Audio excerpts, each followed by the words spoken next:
Hello বন্ধুরা, আজকে চলে এসেছি দুই ভাইয়ের গল্প নিয়ে। খুবই মজার একটা গল্প। তো চলো বন্ধুরা, গল্প শুরু করে দিই। এক রাজ্যে ছিল দুই ভাই, বিজয় ও অজয়। ছোটবেলা থেকে তাদের মধ্যে প্রতিযোগিতা চলত।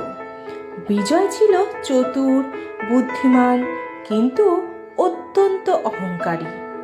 অজয় ছিল শান্ত, নম্র এবং পরিশ্রমী। তাদের বাবা ছিলেন রাজ্যের এক জ্ঞানী ব্যক্তি। মৃত্যুর আগে তিনি দুই ছেলেকে ডেকে বললেন, আমি তোমাদের দুজনকে দুটি পথ দেখাতে চাই। একটি অহংকারের পথ, অন্যটি নম্রতার। যে সঠিক পথ বেছে নেবে সেই আমার উত্তরসূরি হবে। তাদের দুজনকে আলাদা আলাদা করে দুই গ্রামে পাঠানো হয় কিছুদিন থাকার জন্য। বিজয় যায় এক ধনী গ্রামে। সেখানে নিজের জ্ঞান, ধন ও সাহসের বড়াই করে। শুরুতে মানুষ মুগ্ধ হয়, কিন্তু ধীরে ধীরে তার অহংকার মানুষকে বিরক্ত করে তোলে। একদিন সে বড় ভুল করে বসে। এক বৃদ্ধের অপমান করে, যিনি গ্রামের গোপন রক্ষক ছিলেন। গ্রাম থেকে তাকে তাড়িয়ে দেওয়া হয়। অজয় যায় এক গরিব গ্রামে।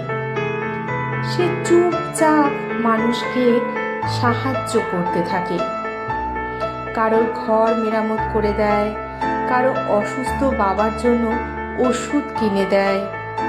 গ্রামের সবাই তাকে ভালোবাসতে শুরু করে। একদিন গ্রামে দুর্যোগ আসে।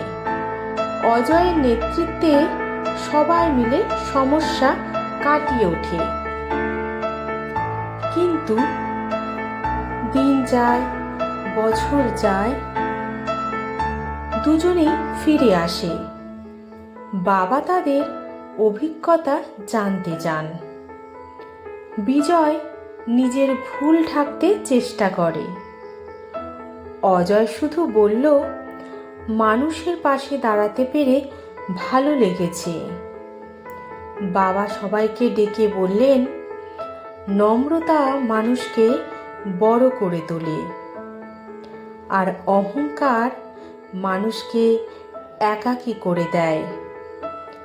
তারপর তিনি অজয়কে তার উত্তরসূরি ঘোষণা করে। জীবনে বুদ্ধি ও সাহস দরকার, তবে যদি সেই বুদ্ধিতে নম্রতা না থাকে, তা মানুষকে ধ্বংস করে। যে নম্র, সেই সত্যিকারের মহান। কেমন লাগলো বন্ধুরা আজকের এই নীতিমূলক গল্পটি?